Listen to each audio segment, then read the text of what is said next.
రక్షకుడైన యేసుక్రీస్తు వారి పేరట శుభాభివందనాలు తెలియజేస్తూ ఉన్నాం. ప్రియమైన వారలరా, మరి దేవుని యొక్క మాటలను మనం ఆలోచన చేస్తూ ముందుకు సాగిపోదాం. బైబిల్ గ్రంథంలో సంఖ్యాకాండం యొక్క వివరణను గురించి మనము ఆలోచన చేస్తూ ఉన్నాం. ఈ సంఖ్యాకాండం యొక్క వివరణలో మనము కొన్ని ప్రాముఖ్యమైనటువంటి విషయాలను మనము ఆలోచన చేస్తూ వెళుతూ ఉన్నాం. ఇక్కడ వారు దేవుని యొక్క పర్వతము దగ్గర నుంచి వారు ప్రయాణమై ఇశ్రాయేలులు ముందుకు సాగుతూ ఉన్నారు. 3 దినములు వారు ప్రయాణం చేసిన తర్వాత కంటిన్యూగా 3 రోజులు ప్రయాణం చేసినప్పుడు వారు అలసిపోయారు. 3 రోజులు రాత్రి పగళ్ళు వారు ప్రయాణం చేసిన తర్వాత పగలు మేఘస్తంభముగా రాత్రి అగ్నిస్తంభముగా వారు ప్రయాణం చేస్తూ ఉన్నప్పుడు దేవుడు వారికి సహాయం చేస్తూ వారికి నీడగా ఉంటూ రాత్రులు వారికి వెలుగుగా ఉంటూ వారు ప్రయాణం చేస్తూ వెళుతూ ఉన్నప్పుడు 10వ అధ్యాయం తర్వాత వచ్చినటువంటి ఆ 11వ అధ్యాయంలో జనులు ఆయాసమును గూర్చి సనుగుచున్నారట.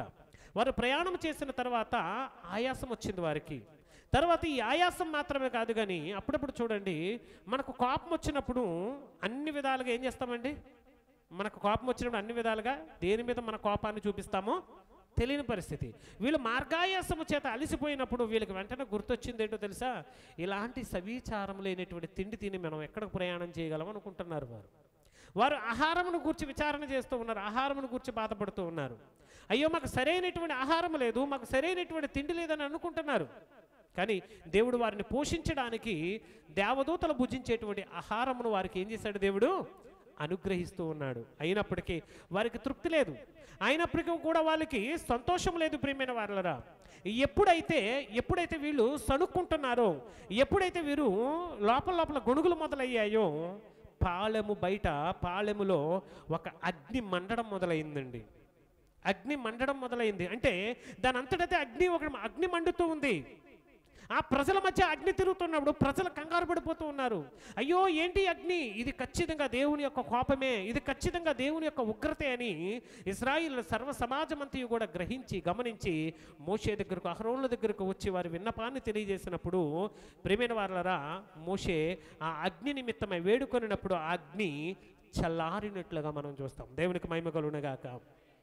ప్రియమైన వారలరా, జాగ్రత్తగా మీరు ఆలోచన చేస్తే ఈ అగ్ని అనేది రగులు కొనడానికి గల కారణము దేవుని యొక్క కోపం. దేవునికి కోపం రావడానికి గల కారణము ప్రజలు దేవుని మీద సణుగుకోవడం. గమనించాలి విషయాన్ని. ప్రజలు దేవుని మీద సణుగుకోవడం. నీకు ఏ లోటు లేకపోయినా, నీకు ఎటువంటి ఇబ్బంది లేకపోయినా కొన్ని సమయాల్లో దేవుణ్ణి మనం ఏం చేస్తూ ఉంటామండి? శోధిస్తూ ఉంటాం. దేవునికి మనము విసుగు పుట్టిస్తూ ఉంటాం. దేవుణ్ణి మనము కావాలని, ప్రభువా ఇదిగో నేనే దొరికానా, నాకే చేయాలా, నాకే నష్టం రావాలా, నాకే కష్టం రావాలని అనేక సార్లు మనము దేవుని సన్నిధిలో దేవుణ్ణి ఏం చేస్తూ ఉంటామండి? ఇబ్బంది పెడుతూ ఉంటాం.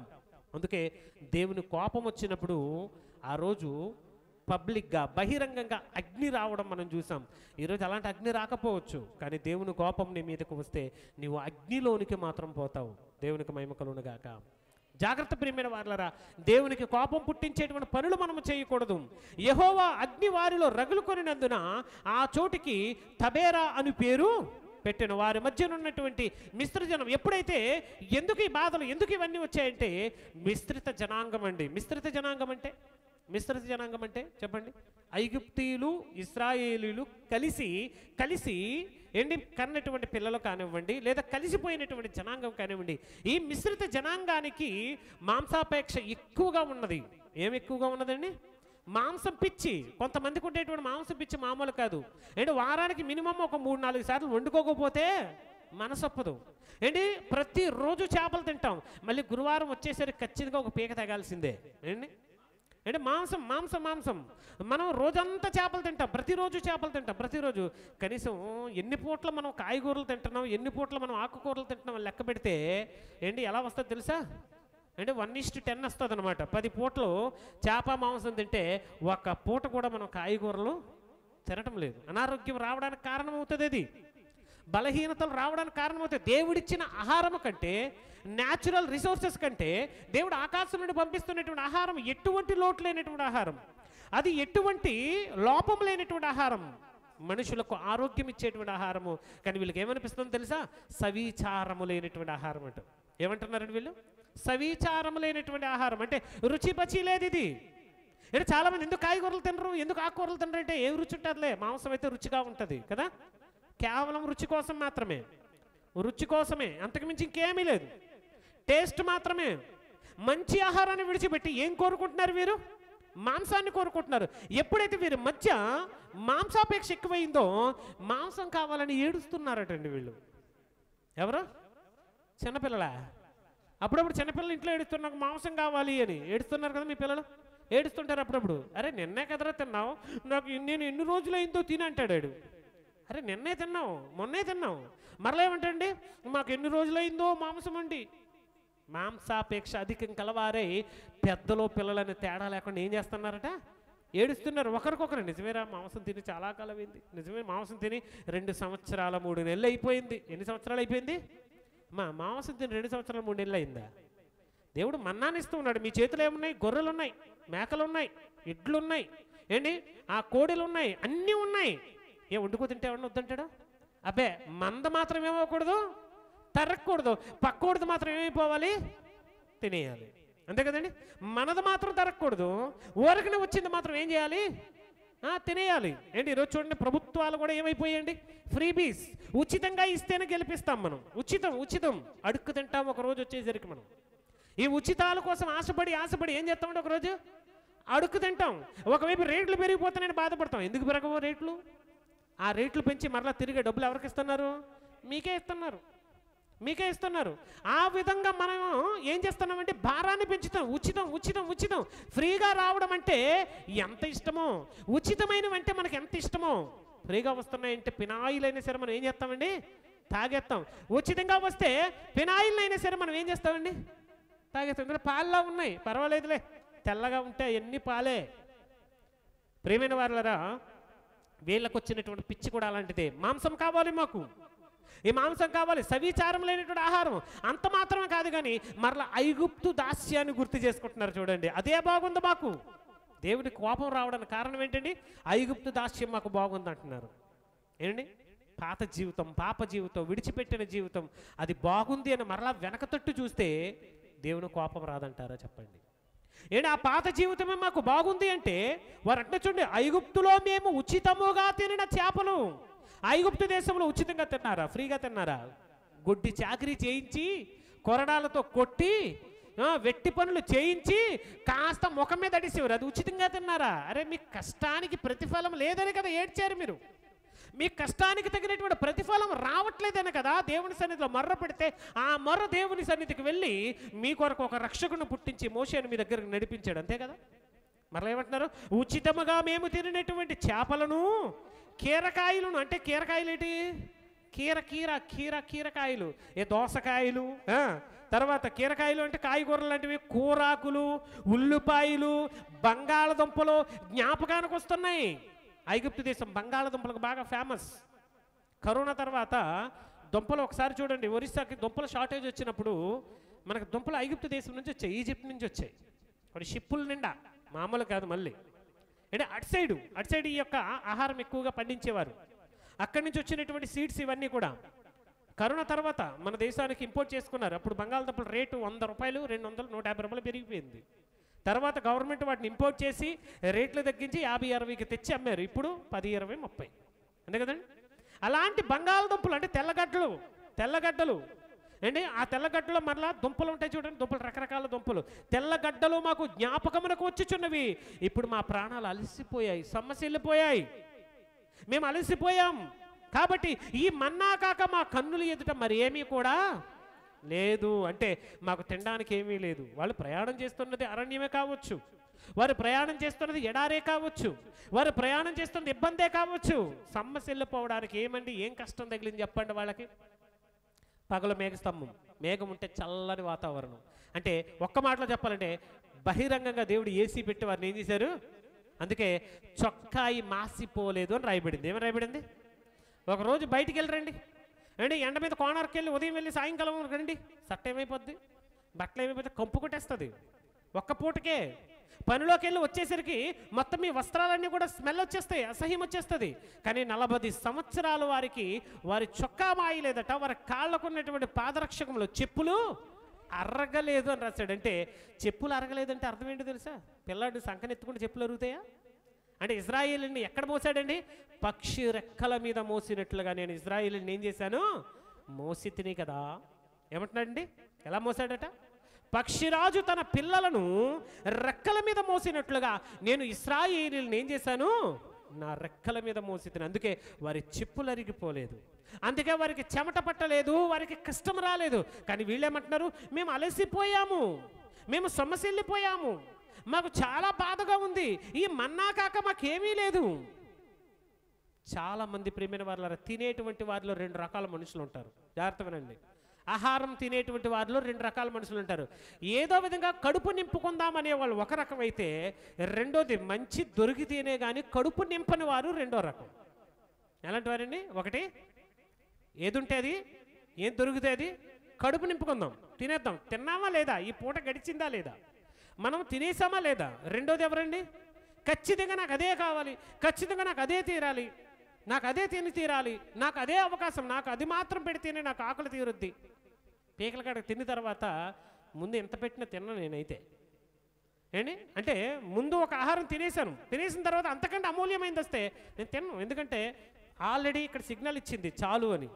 దీనికి కూడా ఒక కెపాసిటీ ఉంటుంది, పొట్టకు కూడా ఒక లిమిట్ ఉంటుంది.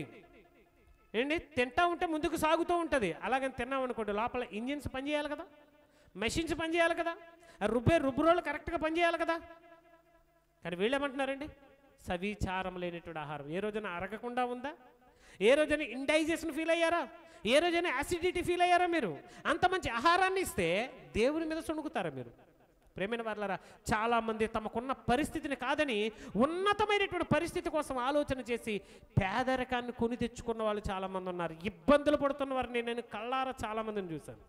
మనకు లేదు, పక్కోడుకుంది, పక్కోడ్లా బ్రతకడానికి ప్రయత్నం చేసి అప్పుల పాలైపోయిన వాళ్ళు చాలామంది ఉన్నారు. ఎలా బ్రతకడానికి? పక్కోళ్ళ అంటే పక్కోడు వాడికి నచ్చినట్లుగా బ్రతుకుతున్నాడు, నీకు నచ్చినట్లుగా బ్రతుకు. పక్కోడ్లా బ్రతకడానికి, కాపీ కొట్టడానికి ప్రయత్నం చేయకు, అది ఇబ్బంది. పక్కోడు ఇన్కమ్ వేరేలా ఉంటుంది, నీ ఇన్కమ్ ఇంకొకటి. పక్కోడు పరిస్థితి ఒకలా ఉంటుంది, ఆర్థిక పరిస్థితి, నీ ఆర్థిక పరిస్థితి ఒకలా ఉంటుంది. రెండు సమానం ఎప్పటికీ కూడా కాదు ప్రియమైన వారలారా. అందుకే ఒకరిని బట్టి ఇంకొకరు ఏడవకండి. అయ్యో మేము ఐగుప్తు దేశంలో ఉన్నప్పుడే మాకు బాగుంది. ఉన్నప్పుడు బాగుందా? నిజం చెప్పండి. మరి ఉన్నప్పుడు బాగుంటే ఎందుకు దేవుడికి మర్ర పెట్టారు మీరు? ఎందుకు దేవుడికి విజ్ఞాపన చేశారు మీరు? ప్రేమైన వారలారా, నువ్వు ఏ స్థితిలో ఉన్నా, ఏ పరిస్థితిలో ఉన్నా అది దేవుని యొక్క కృప మాత్రమే. దేవునికి స్తోత్రం కలుగునుగాక. నువ్వు ఏ స్థితిలో ఉన్నావో దేవుడు అది నీకు ఇచ్చినటువంటి కృప. నేనున్న నా స్థితి, నాకంటే కిందకున్నటువంటి వారిని ఒక్కసారి నేను చూస్తే దేవుడు నన్ను ఎంత ఉన్నతంగా పెట్టాడో మీకు అర్థమవుతుంది.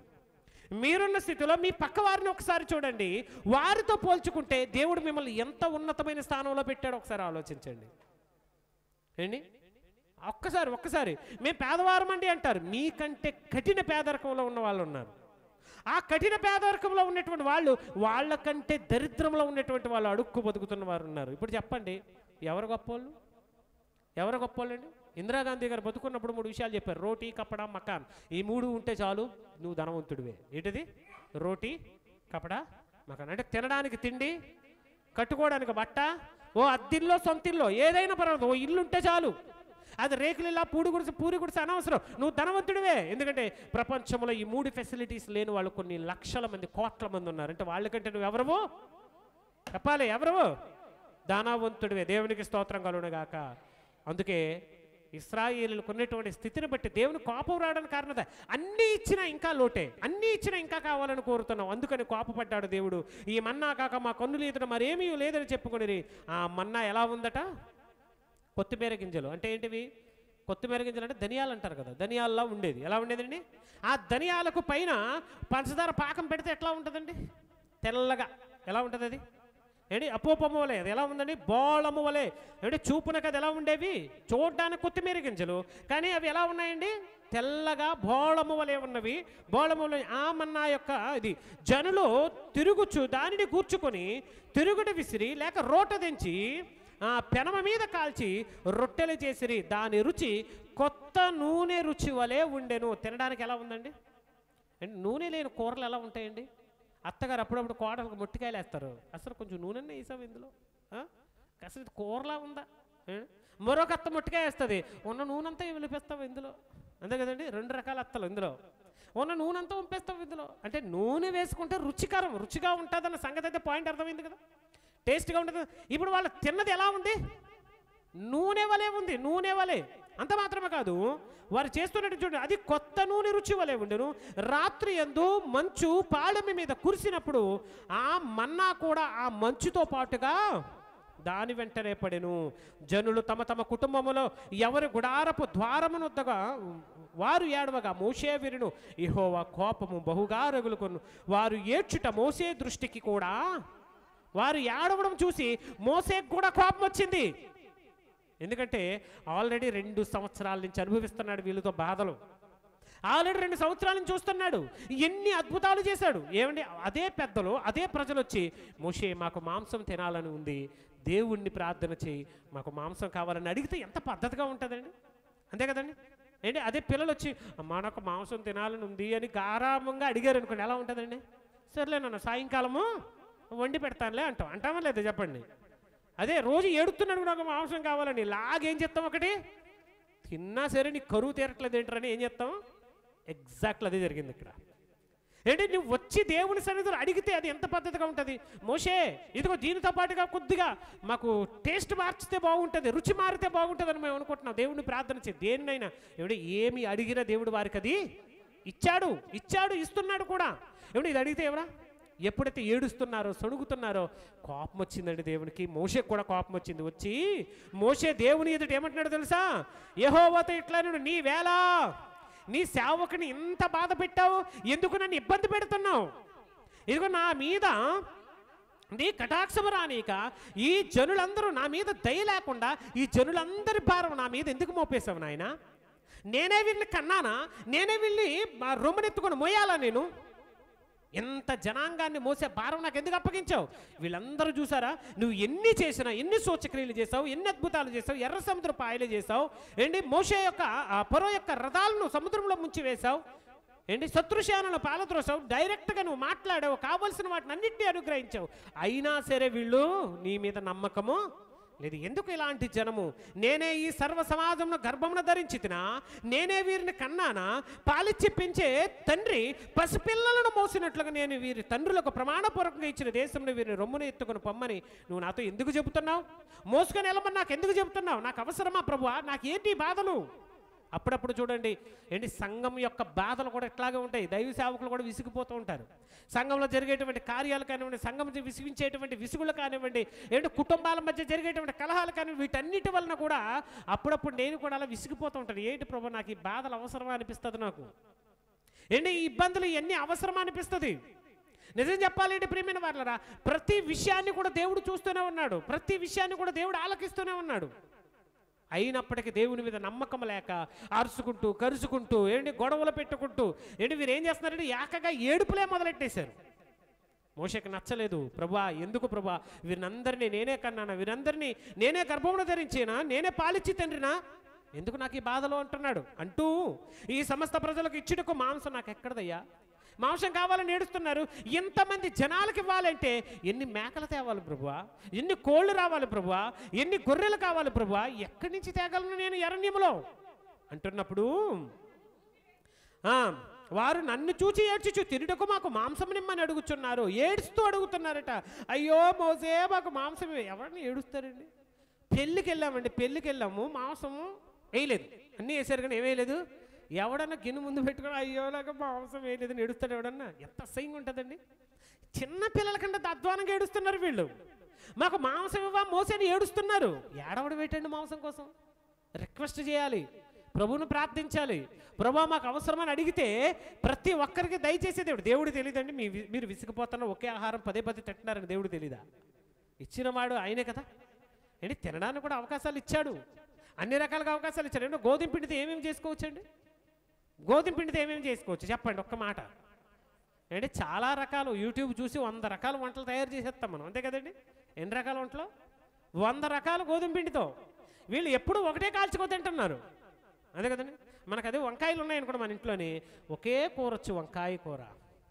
బంగాళదుంపలు అనుకోండి మనకు ఒకటే బంగాళదుంప 4 ముక్కలు కోయడం, తీసుకెళ్ళి కారం నీళ్ళు వేసి ఉడికించి తినేయడం, అంతే కదా. రెండో కూర మనకి రాదు, తెలీదు. అన్నిటి మీద ప్రయోగాలు చేస్తాం, కానీ వీటి మీద మాత్రం ఎటువంటి ప్రయోగము? తిన్నామా లేదా, వండామా లేదా, పెట్టామా లేదా. వంకాయతో 100 రకాలు చేయొచ్చు, ఏంటి వీళ్ళకి ఇచ్చినటువంటి ఈ పిండితో ఎన్ని రకాల వంటలైనా చేసుకోవచ్చు, కానీ ఇవి ఏమీ అవసరం లేదు వీళ్ళకి, మాకు మాంసము కావాలని కూర్చున్నారు చూడండి. ఉదాహరణకు చెప్తాను, మీరు మంచోళ్ళు, చాలా రకాల వంటలు వచ్చు మీకు అంటే ఆ వంటలు తినలేకపోతున్నాం మేము, ఎందుకంటే అన్ని రకాలు వండుతున్నారు మీరు, అంతే కదండి. ప్రేమైన వారలారా, నా మీద నీ కటాక్షం ఉన్న ఎడల నేను నా బాధను చూడకుండానట్టు నన్ను చంపేసే ప్రభువా ఏమంటున్నాడు. వీళ్ళకి మాంసం ఇచ్చే పరిస్థితి నా దగ్గర అయితే లేదు, కొనే డబ్బులు నా దగ్గర అయితే లేవు, ఒక పని చేయి, నన్ను లేపేసి చంపేసే, నన్ను చచ్చిపోతే ఈ బాధలన్నీ పోతాయి నాకు. అంటే ఎంత విసిగిపోయాడండి మోషే, తన ప్రాణాన్నే వదిలేసే అంతలా విసిగిపోయాడంటే.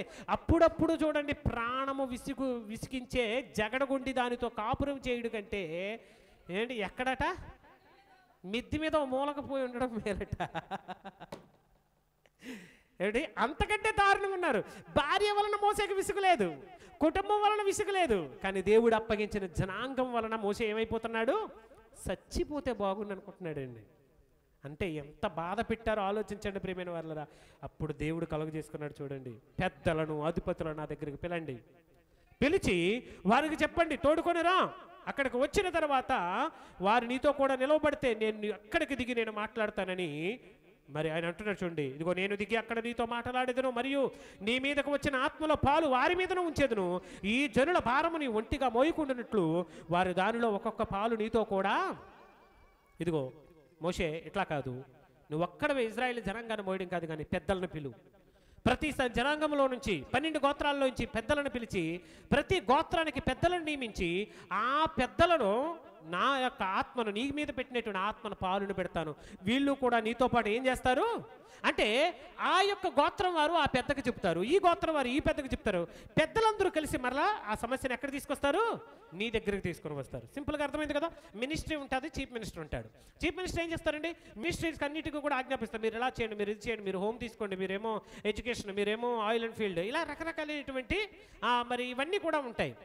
అట్లాగనే వీళ్ళకి కూడా కొన్ని బాధ్యతలు అప్పగిస్తున్నాడు. ఈ పెద్దలు కూడా నీతో పాటుగా వాళ్ళు ఏం చేస్తారు, భారం మోస్తారు. ఇప్పుడు చూడండి, మీటింగ్ అనగానే ఇప్పుడు ప్రార్థన అనగానే మైకిల్ నేనే పెట్టుకొని, బరకాలు నేనే వేసుకొని, వాక్యం నేనే చెప్పి, పాటలు నేనే పాడుకుంటే ఎలా ఉంటుంది, అంతే కదండి. ఇప్పుడు అందరూ మనిషి ఒక పని చేశారనుకోండి, కేవలం సేవకుడు వచ్చి వాక్యం చెప్పి వెళ్ళిపోతే అయిపోతాయి. ఇలాంటి 4 చర్చలు చెప్పొచ్చు. అప్పుడు అదే అంతా పాస్టర్ గారు చేయాలి. ప్రార్థన అయిపోయిన తర్వాత బరకాలు ఆయనే తీసుకోవాలి, మైకులు సెట్లు మొత్తం అన్నీ కూడా ఆయనే తీసుకొని ఇప్పుకొని బిగించుకొని జాగ్రత్త పెట్టుకొని మళ్ళీ వెళ్ళాలంటే ఎట్లా ఉంటుంది. అందుకే దేవుడు అంటున్నాడు, ప్రతిదానికి పెద్దలను నియమించు. ఆ పెద్దలు ఏం చేయాలంటే ఒక పద్ధతి ప్రకారంగా ప్రతిదాన్ని వారు ఏం చేస్తారు, నిర్వర్తిస్తారు. అదిగో తర్వాత నీవు జనులను చూచి ఇట్లనుము, మిమ్మును మీరు రేపటికి పరిశుద్ధపరచుకొనుడి, మీరు మాంసాన్ని తింటారు, యెహోవా వినునట్లు ఏడ్చి మాకు ఎవరు మాంసం పెట్టుదురు, ఐగుప్తులోనే మాకు బాగుగానే జరిగిందని మీరు చెప్పుకుంటారు కదా. ఎంత దేవుడికి వచ్చిన బాధ ఎక్కడ చెప్పండి, ఐగుప్తులోనే మాకు బాగుంది, పాప జీవితమే మాకు బాగుంది, ఆ బానిసత్వమే మాకు బాగుందని మీరు అనుకున్నారు చూసారా, అక్కడ వచ్చింది దేవుని కోపం. ప్రేమైన వారలారా, నేడు ఉన్నటువంటి క్రైస్తవ్యం కూడా అంతేనండి. క్రీస్తు నమ్ముకున్న తర్వాత, క్రీస్తులోకి వచ్చిన తర్వాత మరలా పాత జీవితమే బాగుందండి. ఈ ప్రార్థనకి వెళ్ళిన దగ్గర నుంచి ఇది చేయొద్దు, అది చేయొద్దు, ఇది తినకూడదు, అది తినకూడదు, ఇది తాకూడదు, అది తాకూడదు అని ఎన్ని రెస్ట్రిక్షన్స్ చేస్తున్నారు. కాబట్టి పాత జీవితమే బాగుంది. మరికొంతమంది అయితే క్రీస్తుని నమ్ముకున్న ఎటువంటి ప్రయోజనం లేదండి. లోకంలో ఎలా బ్రతికారో క్రీస్తులోకి వచ్చిన తర్వాత కూడా అలాగే బ్రతుకుతున్నారు. లోకంలో ఎలా జీవించారో క్రీస్తులో ఉన్నప్పుడు కూడా వీరు అలాగే జీవిస్తున్నారు. ఎటువంటి ఉపయోగం కూడా లేదు. ఈ 2 రకాలైనటువంటి కేటగిరీస్ని మనం చూస్తూ ఉంటాం ప్రియమైన వారలారా. ఇక్కడ ఉన్నటువంటి జనాంగాన్ని మీరు చూడండి. ఇదిగో మీరు ఏడ్చి మాకు ఎవరు మాంసం పెట్టిద్దరని, ఐగుప్తులను మాకు బాగా జరిగిందని మీరు అనుకున్నారు కదా, యెహోవా మీకు మాంసం ఇచ్చును, మీరు దానిని ఏం చేస్తారు, తింటారు. 1 రోజు కాదు, 2 రోజులు కాదు, 1 వారం కాదు, 2 వారాలు కాదు, నెల రోజులు మీకు మాంసం పెడతాను, తిని అసహించుకునేంత విధంగా మీరు తినండి అన్నాడు. నచ్చినంత విధంగా తినండి. ప్రియమైన వారలారా, 1 నెల దినముల వరకు అది మీ నాసికారంధ్రం నుండి వచ్చి మీకు అసహ్యం పుట్టు వరకు దానిని తిందురు. ఎలా అనగా మీరు మీ మధ్యనున్న యెహోవాను నిర్లక్ష్యం చేసి ఆయన సన్నిధిని ఏడ్చి ఐగుప్తులో నుండి ఎందుకు వచ్చి చూడండి, పదే ఒక విషయాన్ని ఎత్తుతున్నాడు. ఐగుప్తు ఐగుప్తు ఐగుప్తు అని ఎత్తుతున్నాడు. ఎందుకు ఎత్తుతున్నాడు ఈ విషయాన్ని? ప్రియమైన వారలారా, విడిచిపెట్టిన జీవితాన్ని జ్ఞాపకం చేసుకునేవాడు క్రైస్తవుడు కాదు. విడిచిపెట్టినటువంటి పాపంలోనికి మరలా వెళ్ళేవాడు వాడు క్రైస్తవుడు కాదు. ఒకవేళ నువ్వు ఒకసారి పాపాన్ని విడిచిపెట్టి క్రీస్తులోనికి జన్మించావు అంటే, పాపాన్ని విడిచిపెట్టి క్రీస్తులో నడుస్తున్నావంటే మరలా పాత జీవితం వైపు కన్నెత్తు కూడా నువ్వు చూడకూడదు. మరలా పాప జీవితం వైపు అయ్యో అప్పుడే ఇలా ఉండేదే, అప్పుడే అలా ఉండేదని అనుకోకూడదు. మరి కొంతమంది ఉంటారండి, నేను అన్నీ వదిలేసి దేవుడి కోసం వచ్చేసానండి. అంటే అర్థం ఏంటి? నువ్వు వదిలేసినవి దేవుడి కంటే ఎక్కువనా? అంతే కదా మరి.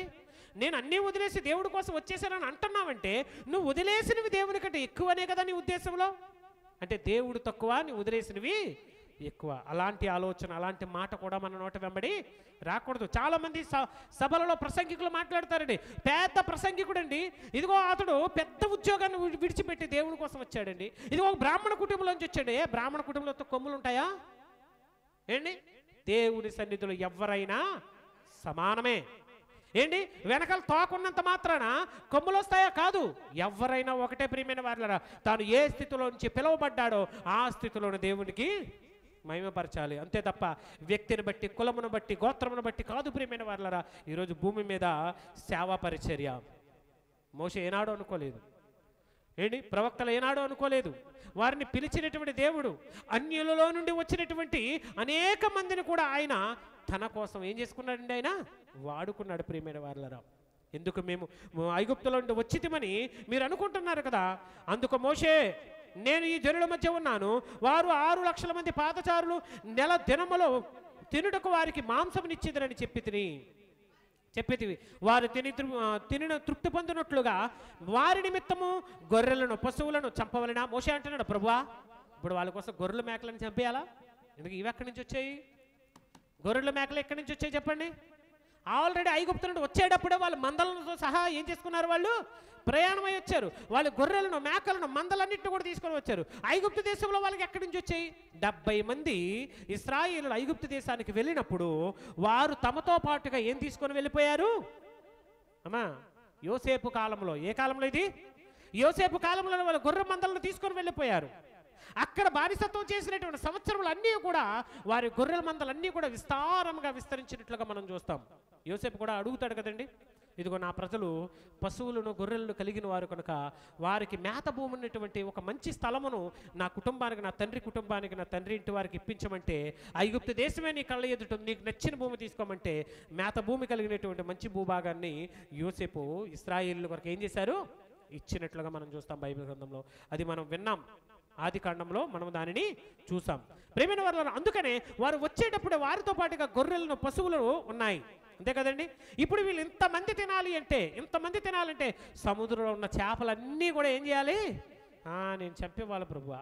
గొర్రెలు, మేకలన్నీ కూడా చంపేవాలి, కూర్చాలి నేను అంటే. అప్పుడు దేవుడు అంటాడు, నా బలం తక్కువైందని అనుకుంటున్నావా మోసే? నేను బలహీనుని అనుకుంటున్నావా? నాకు బలం లేదనుకుంటున్నావా? నా మాట నీ ఎట్లా నెరవేరునో లేదో ఇప్పుడు చూడు. నేను పెడతానన్నాను కదా.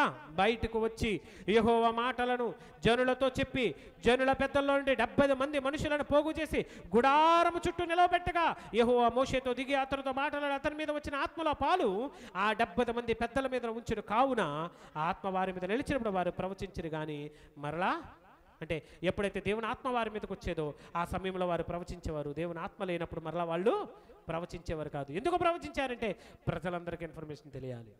6 లక్షల మంది పాదచారులు బలమైన వారు, పురుషులైతే స్త్రీలు, పిల్లలు అందరిని కూడా లెక్క పెట్టుకున్నాం. అంటే అప్రాక్సిమేట్గా 22 నుంచి 28 lakhs పీపుల్స్ ఆ రోజు ఐగుప్తు దేశంలోంచి ప్రయాణమై బయటకు వచ్చినట్లుగా మనం లెక్క వేసుకున్నాం.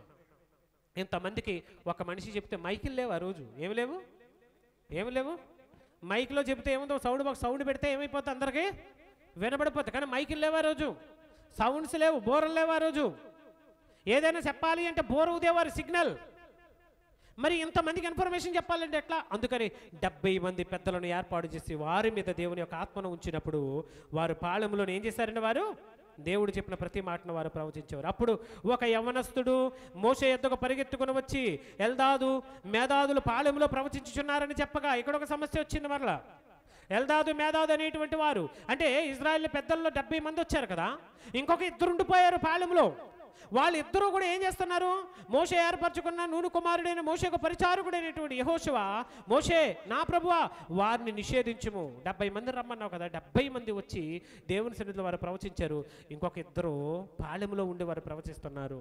వాళ్ళని ఆపే ప్రభువా అని, ఆపే బాబు అని యెహోషువ మోషేని అడుగుతున్నప్పుడు అక్కడ చూడండి. అందుకు మోషే, నా నిమిత్తం నీకు రోషం వచ్చినా? మోషేని అందుకు మోసే, నా నిమిత్తం నీకు రోషం వచ్చినా యెహోవా ప్రజలందరూ ప్రవక్తలగినట్లు యెహోవా తన ఆత్మను వారి మీద ఉంచునుగాక నేను 70 మందితో పాటుగా ఇంకో 2 ప్రవచిస్తుంటే నీకు ఎందుకు బాధ, నీకెందుకు నొప్పి? చాలామందికి ఒక చిన్న లాజిక్ తెలియాలండి. దేవుడు తన ఆత్మనిచ్చి కొంతమందితో మాట్లాడుతున్నప్పుడు, దేవుడు తన ఆత్మతో మాట్లాడుతున్నాడు, కొంతమందికి మంటేడు తెలుసా? మా మీదకి ఎందుకు రాడు, మాకెందుకు రావు ఆత్మలు, మాకెందుకు కలగవు స్వస్థతలు, మాకెందుకు జరగవు అద్భుతాలు, జరిగేది ఉంటే మా ఎదుటి చేయండి. ఏమంటారండి? ఎగతాళి దేవుడు మాట అంటే, వెటకారం దేవుడు మాట అంటే. ఏంటి ఇక్కడ యెహోషువ కూడా చూడండి, ప్రభువా వారిని నిషేధించే అంటే 70 మందితో పాటుగా వాళ్ళు ఎందుకు ప్రవచిస్తున్నారు? వాళ్ళు పిలిచినప్పుడు దేవుని సన్నిధికి వాళ్ళు ఏం చేయలేదు, రాలేదు. కాబట్టి వాళ్ళని నిషేధించమంటే అప్పుడు మోషే అంటాడు, దేవుడికి ఇష్టమైతే మనుషులందరూ కూడా ఏం చేస్తారు? ఇశ్రాయేలు జనాంగం అంతా ప్రవచిస్తారు. దానిలో అడ్డు చెప్పడానికి నువ్వెవరు, నేనెవరు? ప్రేమైన వారులారా గమనించండి, మోసే మనస్తత్వాన్ని చూడండి. ఏనాడు కూడా మోసే ఇశ్రాయేల్ ప్రజలను, ఇశ్రాయేల్ పెద్దలను వేరు చేసినట్లుగా మనం చూడం. తర్వాత అప్పుడు మోసే ఇశ్రాయేల్ పెద్దలను పాలెంలోనికి వెళ్ళిరి. ఆ తర్వాత యెహోవా సన్నిధి నుండి ఒక గాలి బయలుదేరి సముద్రం నుండి పూరేళ్లను రప్పించెను. ఆ పాలెము చుట్టూ ఆ పక్కను ఈ ప్రక్కను దిన ప్రయాణమంత దూరము భూమి మీద 2 మోరల ఎత్తున పూరేళ్లు పడ్డాయండి. పూరేళ్ళు అంటే కౌజు పెట్టలు అంటారు, అవేనా పూరేళ్ళు? చూడండి, కోడి పెట్టలలాగే ఉంటాయి అవి కూడా. ఎన్ని మోరలు ఎత్తండి? నేల కనబడకుండా 2 మోరల ఎత్తు వరకు ఏం పడిపోయి, ఇంత ఎత్తు వరకు ఏం పడ్డాయి? అసలు కాలు కింద నేల మీద పెట్టడానికి కూడా పాలెం వెలుపడు అటుపక్క ఇటుపక్క విస్తారమైన పూరేళ్ళు. ఇప్పుడు జనాలు మాంసం పిచ్చితో ఉన్నారు. ఇప్పుడు ఏం చేస్తారు చెప్పండి? ఒక్కొక్కడికి ఎన్ని దొరికితే అన్ని కూర్చేసుకున్నారు, మోయలేనని తెచ్చేసుకున్నారు. ఒక్కొక్కడు వెళ్ళి కావలసిన మోసుకు తెచ్చేసుకున్నారు. మాంసం తెచ్చుకొని ఇంటి దగ్గర దాచుకొని గూళ్ళో పెట్టుకొని తినడం మొదలెట్టారండి. ఎన్ని రోజులు? 1 కాదు, 2 కాదు, వారం కాదు, 2 వారాలు కాదు, 30 దినములు, నెల రోజుల మట్టుకు నేను ఏం చేస్తానన్నాడు ఆయన? మాంసం ఇస్తా అన్నాడు. ఇప్పుడు ఈ పూరేళ్ళను తెచ్చుకోవడం తినడం, తెచ్చుకోవడం తినడం, తెచ్చుకోవడం తినడం. ఇప్పుడు ఏం పనిలో ఉన్నారు వీళ్ళు? తినే పనిలో ఉన్నారు. ఏమండి, నెల రోజులు కంటిన్యూగా మాంసం తింటే ఆరోగ్యం ఎలా ఉంటుంది చెప్పండి? అమ్మ నేను చెప్పాలి. నెల రోజులు కంటిన్యూగా మీకు మాంసం పెడితే ఎలా ఉంటుంది? ఉదయం మాంసం, సాయంకాలం మాంసం, ఉదయం టిఫిన్ మాంసం, మధ్యాహ్నం లంచ్ మాంసం, రాత్రి డిన్నర్ మాంసం పెడితే ఎట్లా ఉంటుంది చెప్పండి?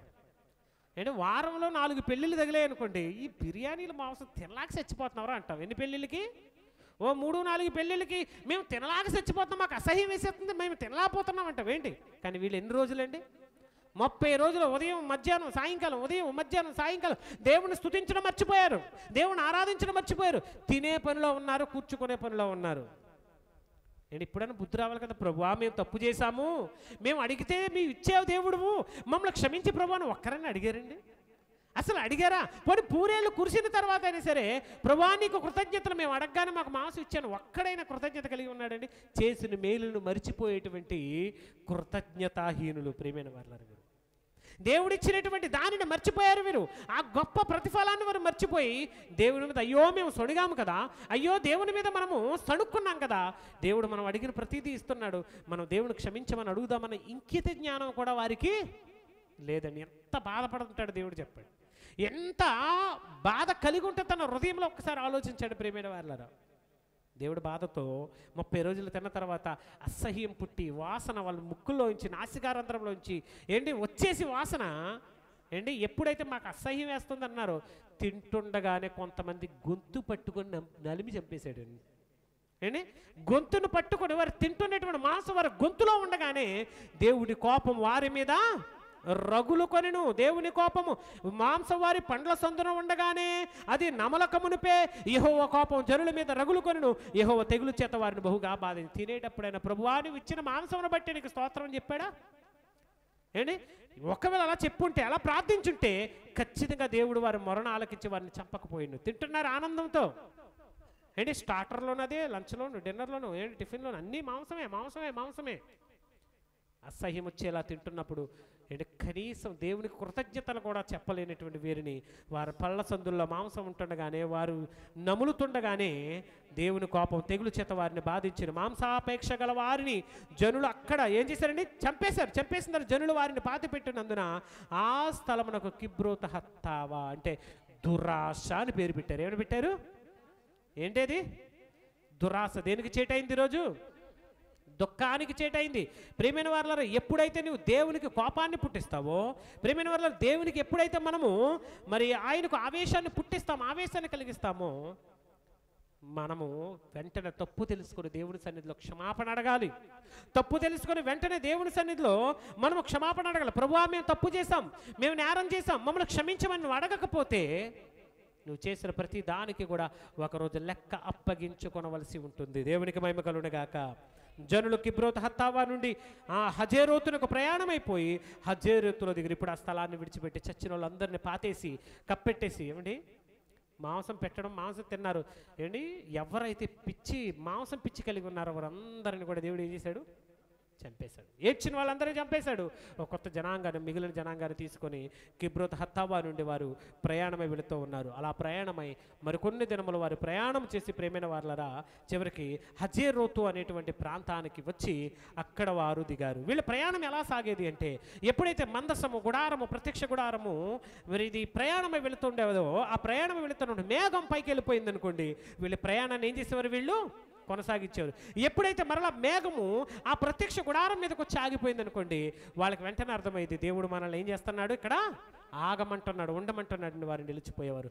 ఆ విధంగా వారి ప్రయాణము ఆ యొక్క ప్రాంతంలో ఎడారిలోను, ఆ యొక్క ఏంటండి ఎడారిలోను, అడవిలోను, అరణ్యములోను వారు ప్రయాణం చేస్తూ వెళ్ళేవారు. ఇలా వెళుతూ ఉండగా మోషే కుటుంబంలో ఒక సమస్య మొదలైంది. ఎక్కడ మొదలైంది సమస్య? మోషే కుటుంబంలో. ఎందుకు మోషే కుటుంబంలో సమస్య వచ్చింది అంటే దానికి గల కారణం ఒకటి ఉంది. ప్రేమైన వారలారా, మోషే ఇశ్రాయేలు ప్రజలందరికీ నాయకుడు. మోషే ఇశ్రాయేలు జనులందరికీ కూడా నాయకుడు. మోషే భార్య పేరు ఏం పేరు? మోషే భార్య పేరు చెప్పాలి, సిపోరా. ఏంటి, కానీ మీరు జాగ్రత్త. ప్రేమైన వారలారా, ఈమె మోషే తర్వాత ఈ ప్రయాణంలో ఎక్కడికి పోయిందో బైబిల్ గ్రంథంలో మనకు కనబడలేదు. మేబీ ఈమె మార్గంలో చనిపోయి ఉండొచ్చు. మోషే కుటుంబమును మనం చూడొచ్చు, మోషే ప్రయాణంలో మోషే పిల్లలను మనం చూడొచ్చు, కానీ మోషేతో పాటుగా మోషే భార్యను మాత్రం మనము చూడలేము. అందుకే మోషే తను వెళుతున్నటువంటి ప్రయాణంలో కూసు దేశపు స్త్రీని ఒక ఆమెను పెళ్లి చేసుకున్నాడు. ఎవరిని పెళ్లి చేసుకున్నాడు? కూసు దేశం. కూసు దేశం అంటే నల్ల జాతీయులు. ఎవరు వీరు? నల్లగా ఉంటారు వీళ్ళు. నల్లగా ఉండేటువంటి ఈ జాతీయులను పెళ్లి చేసుకున్నప్పుడు సాధారణంగా ఇంటిలోనికి కోడలు వచ్చిందనుకోండి, ముందు పెత్తనం ఎవరిది ఉంటుంది చెప్పండి? ఆడపడుచుది ఉంటుంది. ఎవరిది ఉంటుంది? ఆడపిల్లది ఉంటుంది, ఆడపడుచు. అంటే ప్రతి దానికి ఏం చేస్తూ ఉంటుందండి? వీళ్ళే అంతా వీళ్ళ లెక్క ప్రకారం జరగాలి. ఎందుకంటే అత్త తర్వాత సెకండ్ అత్త ఎవరు? ఈ ఆడపడుచు. ఇదిగో ఈ ఆడపడుచు కూడా ఇదే ప్రాబ్లం. మేబీ మోషే యొక్క భార్య చనిపోయిందో తెలియదు, లేదా ఆమె ఏమైందో తెలియదు. ఖచ్చితంగా రెండో పెళ్లి చేసుకున్నప్పటికీ మోషే భార్య ఉండగా మాత్రం ఖచ్చితంగా మోషే చేసుకొని ఉండడు. ఎందుకంటే మోషే పరిస్థితి వేరు. మోషే ప్రజలకు న్యాయం తీర్చేవాడు, ఇశ్రాయేలుని నడిపించేవాడు.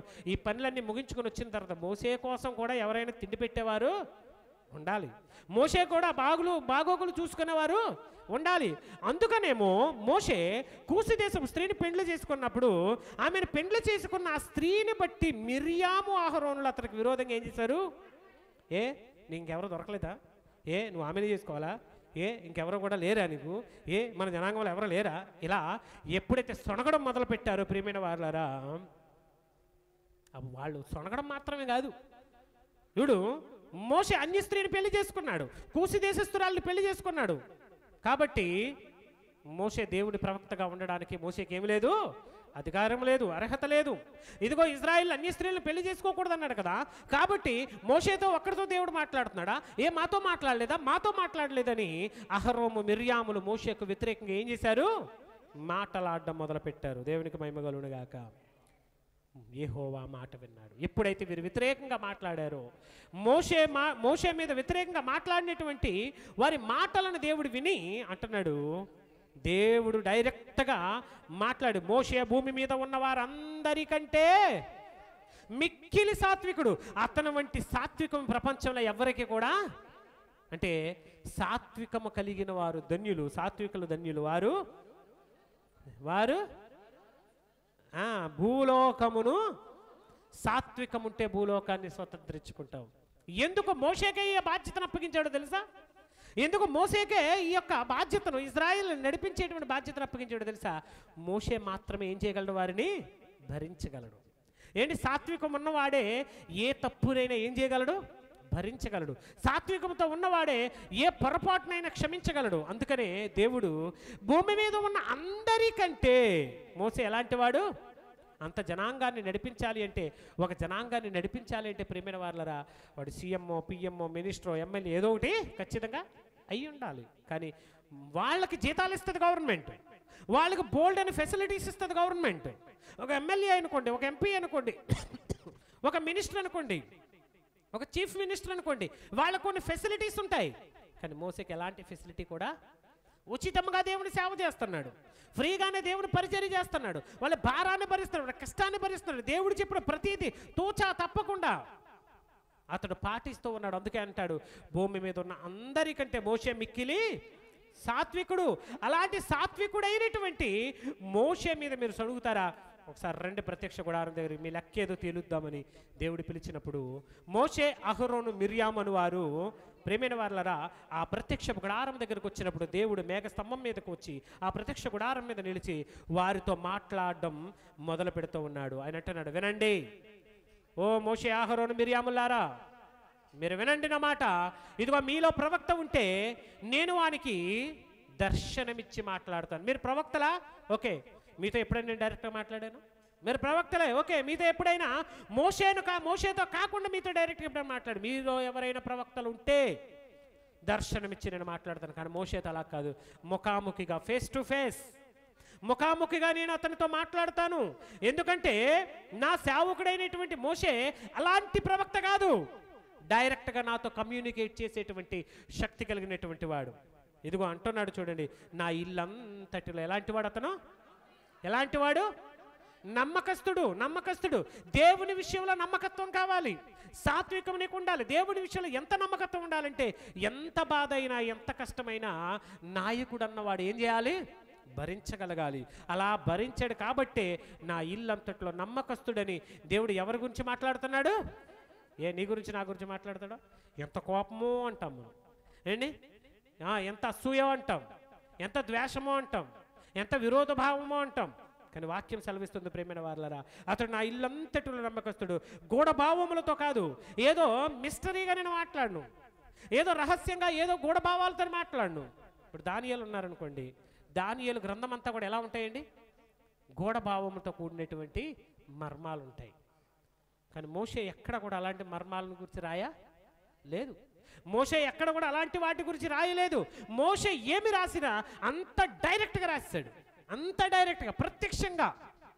ఇండైరెక్ట్గా అంటూ ఏది కూడా రాయలేదు. అంత మాత్రమే కాదు, నేను ముఖాముఖిగా అతనితో మాట్లాడతాను, యెహోవా స్వరూపమును అతను నిదానించి చూచును. కాబట్టి నా సేవకుడైన మోషేకు విరోధంగా మాట్లాడుటకు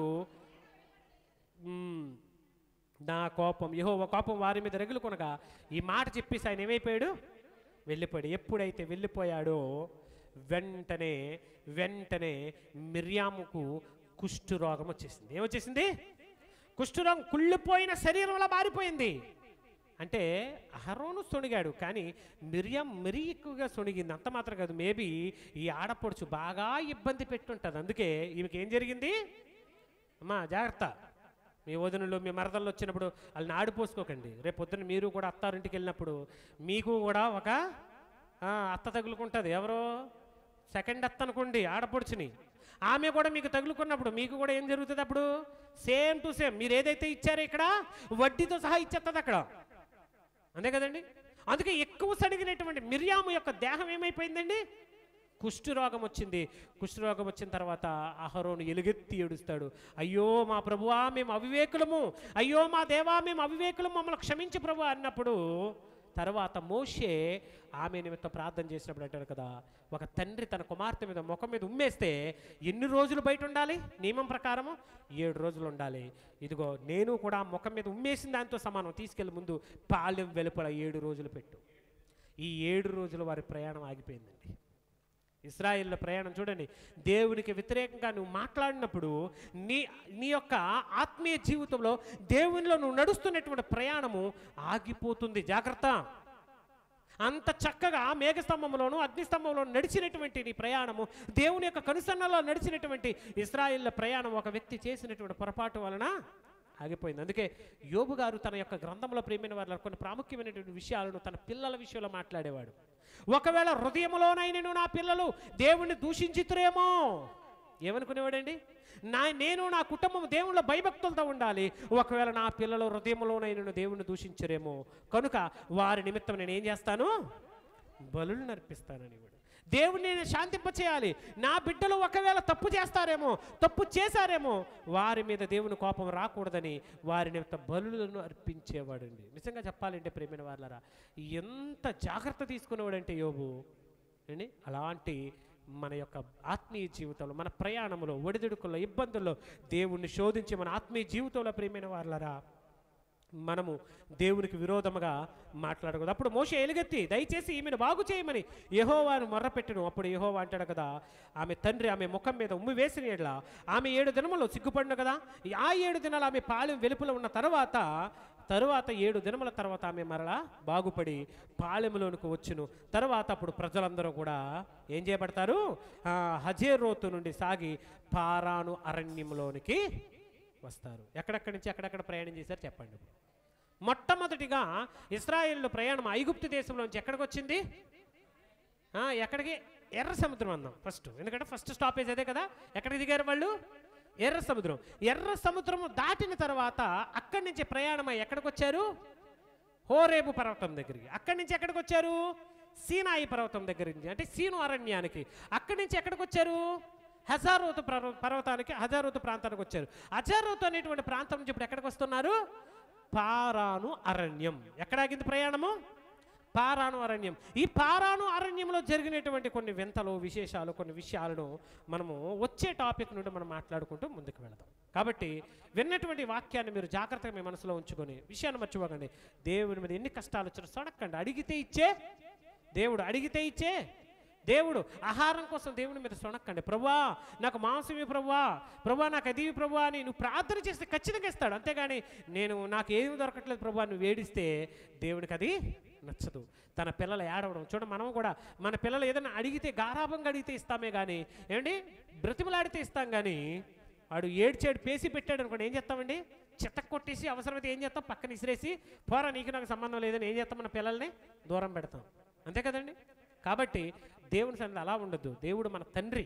మనం ఏం అడిగినా సరే మనల్ని ప్రేమించి మనకి ఇష్టమైనటువంటి వాటిని ప్రతి దానిని కూడా ఆయన మనకు అనుగ్రహించేది. నీకు ఆహారం కావచ్చు, ఏదైనా కావచ్చు, వస్తువులు కావచ్చు, ఇల్లు కావచ్చు, వాకిలు కావచ్చు, నీకు అవసరమైన ప్రతి దానిని, అనవసరమైనవి కాదు, అవసరమైన ప్రతి దానిని దేవుడు మనకు ఇచ్చే దేవుడు. కనుక మన విషయాన్ని గమనించి గ్రహించి దేవుని యొక్క సన్నిధిలో ముందుకు సాగుదాం. అట్టి కృపాధన్యత దేవుడు సదాకాలం మనకు అనుగ్రహించునుగాక. Amen, amen. కళ్ళు మూసుకోనండి, ప్రార్థన చేసుకుందాం. చిన్న ప్రార్థన. వాక్యం విన్నటువంటి వారి నిమిత్తం. మహోన్నతుడు వేడు దేవా, సర్వాధికారి నీ నామాను కొందరు. నా తండ్రి, ఇశ్రాయేలు యొక్క ప్రయాణంలో మీరు వారిని ఎలా కాపాడుతూ వచ్చారో, వారి ప్రయాణంలో వారు సనిగినప్పుడు, బాధపడినప్పుడు మీరు ఎంత బాధపడ్డారో మీ మనసు ఏంటో మేము విన్నాం, మేము చూసాం ప్రభువా. ఇశ్రాయేలును క్షమించిన దేవుడు, మేము కూడా ఒకవేళ నీకు విరోధంగా మేము సడిగి ఉంటే, మీకు విరోధంగా మేము మాట్లాడి ఉంటే ప్రభువా మమ్మల్ని క్షమించమని ప్రార్థిస్తూ ఉన్నాం. అలాగే తండ్రి, ఇదిగో ఈ వాక్యం విన్నటువంటి బిడ్డలు, ఈ వీడియోను చూస్తున్నటువంటి బిడ్డలు ప్రభా, వారు కూడా వారి కుటుంబాల్లో ఎప్పుడైనా నీకు విరోధంగా ప్రవర్తించి ఉంటే దయతో క్షమించి వారిని విడిచిపెట్టమని, వారిని మన్నించమని మీ సన్నిధిలో ప్రార్థిస్తూ ఉన్నాం. వారిని, వారి కుటుంబాలను మీరు దీవించండి. వారి పరిపాట్లను, వారి బిడ్డలను మీరు జ్ఞాపకం చేసుకోండి. దూర ప్రాంతంలో నుండి ఆంధ్ర, ఒరిస్సా, అలాగే తెలంగాణ తండ్రి, మహారాష్ట్ర ప్రాంతాల నుండి ఎంతమంది అయితే లైవ్ని చూస్తూ ఉన్నారో, ఎంతమంది అయితే వీడియోని వీక్షిస్తూ ఉన్నారో, ప్రతి వారి కుటుంబంలో తండ్రి ఇదిగో నీకు విరోధమైన ప్రతి ఆయుధము, ప్రతి ఒక్క తండ్రి మాట నశించి పోవునుగా కని ప్రార్థిస్తూ ఉన్నాం. నీకు అనుకూలమైనదిగా, నీకు అనుకూలమైనటువంటి పిల్లలుగా వారు ఉండుటకు సహాయమును దయచేయమని ప్రార్థిస్తూ ఉన్నాం. తండ్రి, మీ బిడ్డలను మీరు క్షమించండి, మీ బిడ్డలను మీరు చేరదీయండి. వారి అవసరతలోను, వారి అక్కరలోను తండ్రి వారికి కావలసిన ప్రతి దానిని సమకూర్చమని ప్రార్థన చేస్తూ నా తండ్రి, విన్న మీ బిడ్డలకు విని దీన్ని గ్రహించేటువంటి కృపను అనుగ్రహించమని యేసయ్య నామములో ప్రార్థనకు చూన్నాము తండ్రి. ఆమేన్.